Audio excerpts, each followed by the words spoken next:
My name is Margaret Miller. I was born January the 22nd, 1931 in Town Street, Upwell, in Cambridgeshire. My father's Cyril Horn, and my mother was Barbara Horn. Before she married, her name was Vincent. Her family were farmers. My father's family, my grandfather was a blacksmith, and he made the shoes for the horses during the war. My mother was a member of the Women's Institute, and she used to show fruit at, when they used to have the festival. She would show, my father would pick raspberries for her, tomatoes, and she would show fruit and veg in the competition. Got one brother, his name is Peter. Lived at Town Street, Upwell. My fondest memories were when I had a pony. And that's my fondest memories. And I just loved the pony. His name was Sully. It was unbroken when we had it, but it was absolutely wonderful. You know, they got it broken in, and I used to sort of win, well, loads of competitions with it, and used to, particularly the bending race, which was absolutely marked. She was a marvellous pony. No one could really beat me in the bending races. And then as I got a bit older, I had, my father bought me a jumping pony. So then I used to, which was named Topsy, and then I used to go in more competitions because I outgrew Sully, and I used to jump, you know, go into jumping competitions and different things with her. Least favourite times when I had scarlet fever and I had to be isolated in my bedroom for 6 weeks because my parents wouldn't let me go to a hospital. So you know, I was in the bedroom, sealed off, and there's only Mum used to come in with you know, sort of with a boiler suit on, and she used to take it off when she went outside because they wouldn't let me go into a fever hospital. So I had 6 weeks there, and my grandfather, fruit was on ration, so my grandfather used to go to Wisbech Market every Saturday and buy a carrier bag full of fruit. There would be everything in this carrier bag, and he used to do it every Saturday, and then come and sit on the landing and talk to me in the bedroom. In Outwell, that there was a tram, and it used to go to take the fruit and vegetables and all the crops to Wisbech, and then it was put on another train to go, you know, to various towns in the country.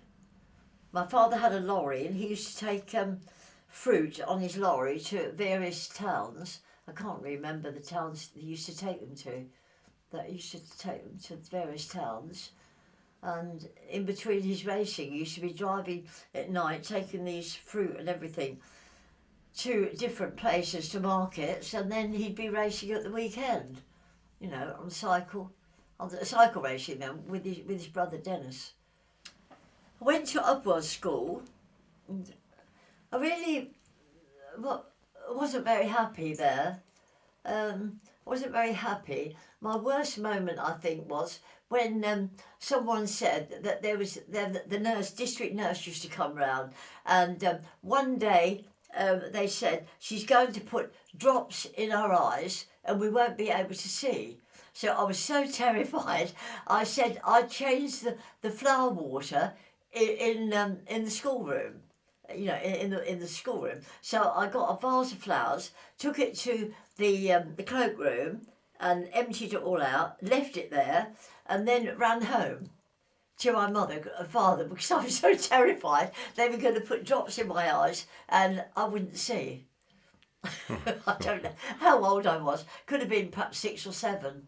I mean, I don't think I couldn't be any older. So then my mother was so shocked for me turning up at the house. Dad's greenhouses were in the village and they were only like hundreds of yards away.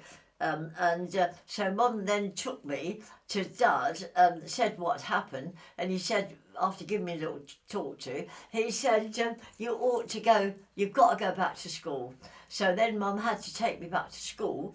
And when I walked in, they were having a sewing lesson. And when I walked in, nobody spoke to me. They all laughed at me because I'd, run off thinking I was going to have drops in my eye. That was a bad moment, that was. It was a bad moment. I had several friends, at school. And then when I was a teenager, I used to play tennis. I used to have a friend called Janet Bouch, which she was quite a good friend. Her father and mother used to own the Swan Hotel in Outwell, and I used to go cycle there when I got a bit older, and we'd play tennis and then probably cycle to theirs, and we'd go and sit in the summer house. And Janet said, I've smuggled some cigarettes out of the pub tonight, from a public house, so we can sit and we can smoke. So we all had a little go at smoking, and we all ended up coughing. And we felt so bad afterwards. We never smoked anymore. That was the end of the smoking. I used to play tennis, exercise a pony, then play tennis. We used to see the window cleaner quite a lot when we used to go to school, and the window cleaner was not terribly intelligent, really, which was really sad. We used to play games with him and sort of hide his ladder. Terrible.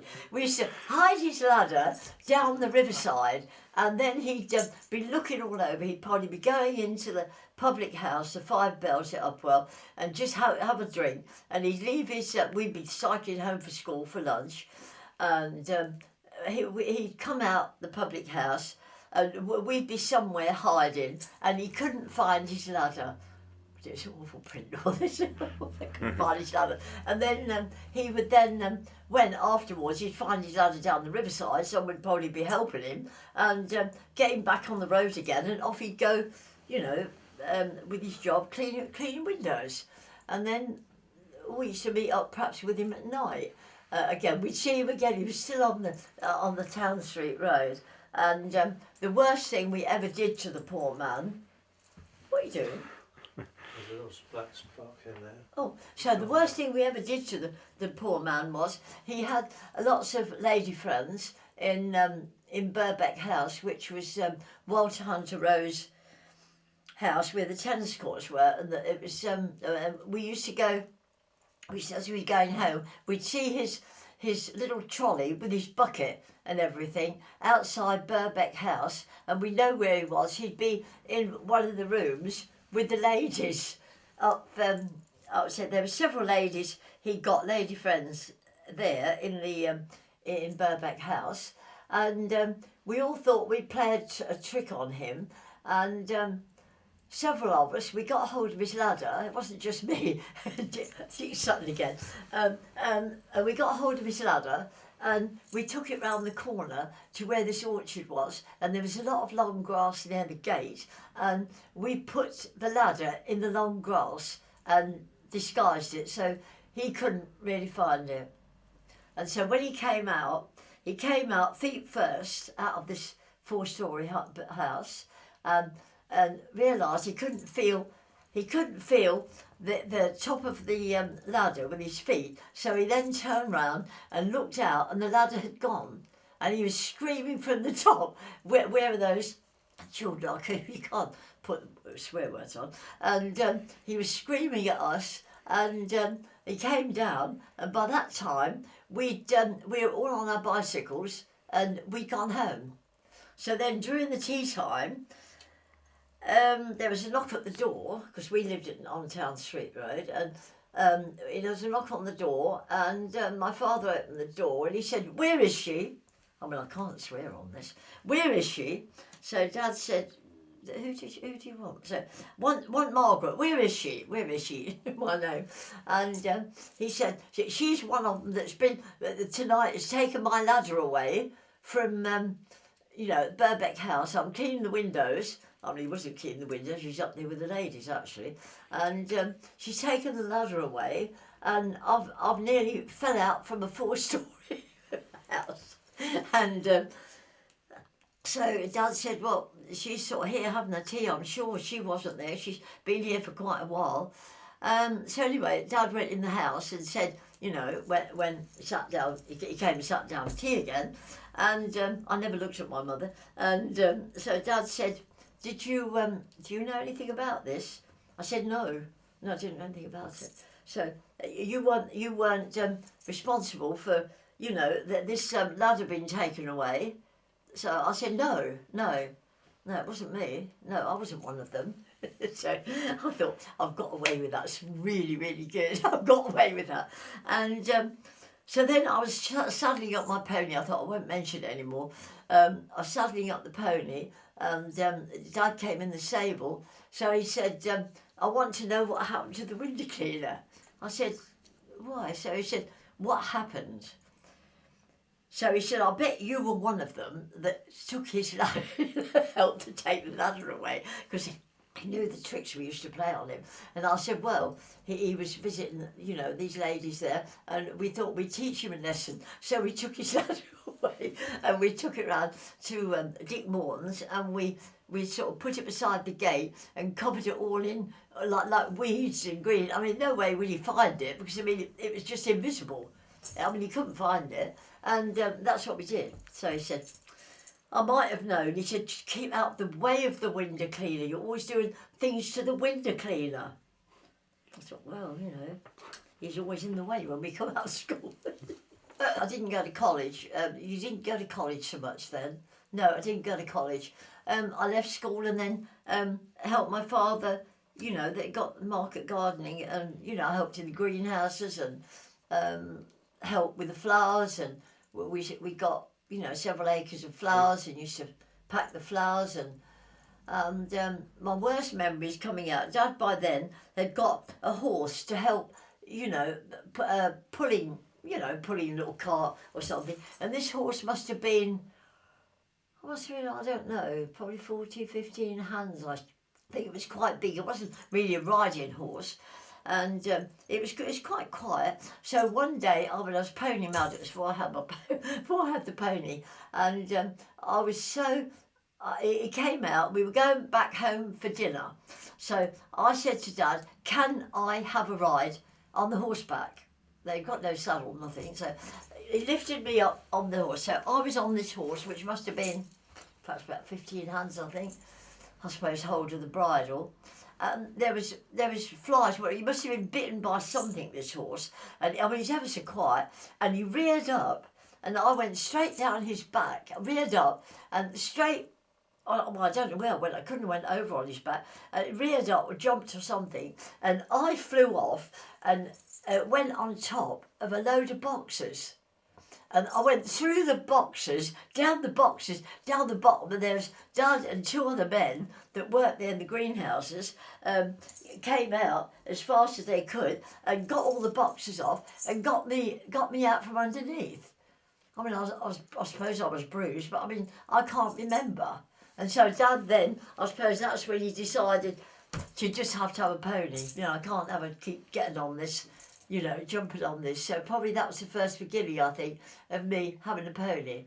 Yeah. And then it wasn't broken in. It was one, you know, that we just went to see someone that got ponies, not broken in, sort of running around. And there's about 4 or 5 of them. And the one that we eventually bought, they came to this little small little sort of dike with water in, and the others went straight over it, and this particular one jumped it. And Dad said, that's the one we'll have. So that's how we come to have, we called it Sally. And then trained it to go in the bendings and everything. And, well, nobody could beat me, really. I was really, really very good. You helped your parents? Yes, in the market garden, on the farm. You've done well, yeah. Yeah, on the farm. Yeah, and then when we bought the farm in Outwell, and then I had a poultry farm on the farm, which I kept chickens, and helped with the fruit and flowers again, and just helped market gardening, you know, just helped. The old horse. Sort of doing things. when I was down at Hunstanton roller skating, which we used to go down there every Sunday, and that's when I first saw him. He got a little MG sports car, and he used to sit beside the rink, not get on the rink, just used to sit there. And when we used to get ready to come home and get in the car, he would follow us. Never spoke to him, but he'd just follow us. Then eventually, I don't know, I suppose he thought he'd better speak or something. I don't know. I can't quite think what happened there. Then I suppose perhaps he eventually came on the rink. I don't know.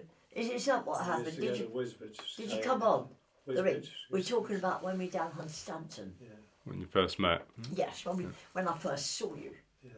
And then Grandad used to go down there with us, Grandad Vincent. And when we used to come home, Keith used to follow us in his sports car. And he used to have somebody, I don't know who he had with him, somebody with him. And Grandad, he nearly always used to follow us. And Grandad said, I think that, what did he say? I think that young man has perhaps taken a fancy to you because he's followed us again. Going out with Keith to the seaside. We're going for drives in the country. Going having a picnic. All the relations, every single relation we got attended the wedding, and it was when Reader's Church March. Reverend Turnbull, he was lovely, wasn't he? Yeah, he was such a lovely man, and it was lovely. All the relatives attended. My mother and father did come to the wedding. They did come to the wedding, but I mean, they didn't give me away. They didn't give me away. Uncle Reg, my godfather, he was out in, where was he abroad? He wasn't in Egypt. No, he was out in some Arab country. He was in the Air Force, a squadron leader in the Air Force, and he was my godfather. And I wrote to him and told him, you know, that Dad wouldn't give me away, and told him about all the problems and everything that was occurring. And he got special leave, and they let him come home. And Uncle Reg gave me away, and Auntie Violet stood in for my mother, and she was my godmother. I think we've been married about 21 months, or 18 months or something. I think 21 months. 21 months. 18 months probably. And Sally came along. And then Mandy came along. I think Mandy came along. I think we were probably married about 18 months. And then Mandy came along when Sally was 20 months old. Because Sally was walking about, wasn't she? Yeah, she was walking about, yeah. William Sally was very, very, very intelligent baby. She would pretend she was asleep in the pram, and then the cat would jump on the pram. She'd put her fingers out the side of the pram and go like that, and because the cat had just touched her, and then the cat would jump in on top of the pram, and then when nobody was looking, and I wasn't looking, she'd pretend she was asleep, and then I'd go out and pee, make sure she was all right, and she'd let the cat under the net, and she'd be cuddling the cat, and the cat would be really close to her, fast asleep, and she'd be asleep as well. She loved cats even then. I was just worried she'd get smothered. But I mean, she absolutely loved cats then. Sally and Mandy were school age. They were at school when Gary was born. And there's memories of when the children were growing up, doing all kinds of sport. Lots of it was with the horses, going to shows. There was a boy used to come with us to help us with the ponies, and now he's one of the counsellors of March. Well, John used to come up here, and they used to have an old black bath that they used to have years ago, and we used to fill it with water. Well, we had a little baby duck, didn't we? Yeah. We had some ducks, and there was this little egg, and it hatched out, and we got this baby duck, and this baby duck would be swimming in this bath. There'd be John, who now is a counsellor in March. He'd be sitting one end in his trunks, and the girls would both be in this long bath, and this little duck would be in the middle of them. They used to do this sometimes on a Sunday. They splash it with water. This little duck was there. It was a real duck. It was the maddest thing you've ever seen. I wish I'd got it on a photograph because it was so brilliant. Fond memories of going to gymkhanas and shows every weekend, and it was, it was just lovely. They were very successful, won a lot, and it was just amazing. You met some, lovely people and had really a lot of fun. When Gary left, when he left university, he went and worked for the Duchess of Westminster. That's where he went. So he went to Eden Hall, and he lived there, didn't he? Yeah. She had so many students sort of designing for her, and Gary went there, so he was there for several years. That's when he was taken ill with appendix. Gosh, yeah, I'll always remember he's taken ill with appendix, because this nurse came in. She was such a lovely young nurse, and she came in and she examined Gary on the bed. She said, "Oh, you're so thin. You are so thin." And he was in terrible pain. And he said, "Well, I was built for speed." This girl, she couldn't stop laughing. This nurse could not stop laughing when Gary said he was built for speed. Dear me. Since they left home, and got married, we had grandchildren, and that's been the joy of our life, having grandchildren, and we've had really good fun with them, and they've been such a joy in our life. My words of advice to anyone: to be happy, look after yourself, and to love your family.